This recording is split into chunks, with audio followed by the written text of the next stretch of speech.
So I asked Twitter where I could get the best information about charts and how to trade with charts. And the answer was absolutely unanimous. Everybody said, get Kazonomics on the show. So I get Kazonomics on the show. This guy is not your normal chartist, as you guys can see, but he seems to know everything that he's talking about when it comes to charts. Kaz, give us a little bit of background about how you use charts to trade or what you look for. I look for fractal patterns of behavior that occur in all time scales. Price is a graph of human behavior over time. It's more of a consensus of what we believe about the fundamentals as price charts age than it is a graph of fundamentals. A lot of people make the mistake of thinking that they're graphing fundamentals, but you're graphing human behavior. So what you're saying is that it doesn't matter what you're actually trading, the human behavior is the same regardless. Regardless, exactly.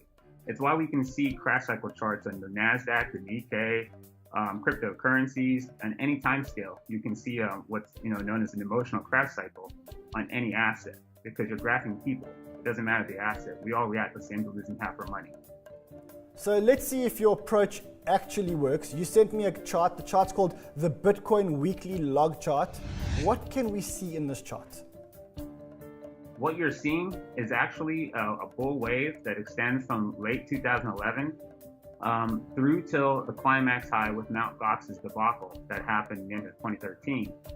What I'm showing you in the orange boxes is local accumulation patterns, which we call shockwaves, that occur along the bull tide until you reach the highest one at around the end of 2013, where it had the lug guy with the glasses pointing. In that box range, you can see a massive volume spike that occurs when we have a dump move that happens up there. That dump move is the beginning of real selling. It is the absolute highest volume that you see in the last few years until that point, and it leads to a 2-year decline or bear market that ends in late 2015. Once that bear market ends, we actually see the same structural pattern in the second bull tide that leads out of there after September and all the way to where we are now.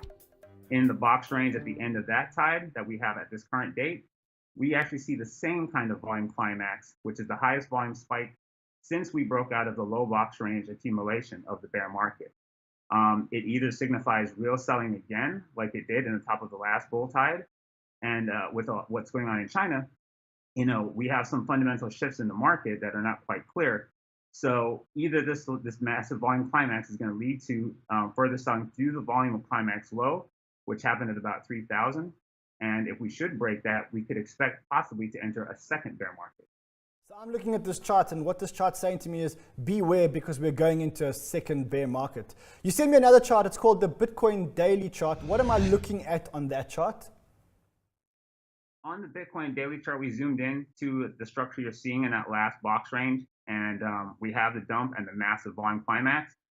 Two things to watch. You shouldn't really hang your hat on one specific bias. The real reality is if we manage to break the volume climax level, then there's a good chance for further selling. However, if we can violate the downward trajectory of this decline in this range and structure out closer to that green box I put under 49.70, you may stage for another rally to break highs. If we can break highs with that volume climax, there's a good chance this thing just absolutely moons through 5,000. So as a trader, what are you doing today? When I look at this graph, what does it tell me about what I should be doing right now, today, given the levels of Bitcoin, where they are today? Well, where you are, if you look at Bitcoin's history, it's got a finite supply, and we keep on having aggregate demand shifts through adoption. There's some corporations taking interest in this. There are central banks interested in blockchain.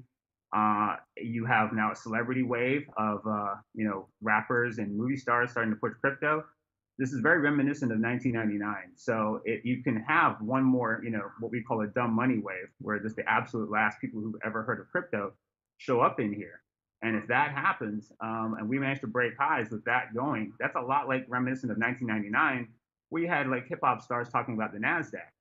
So if we get one more injection of capital from one more tier of people who are outside this market into this and break highs, we could see this extend.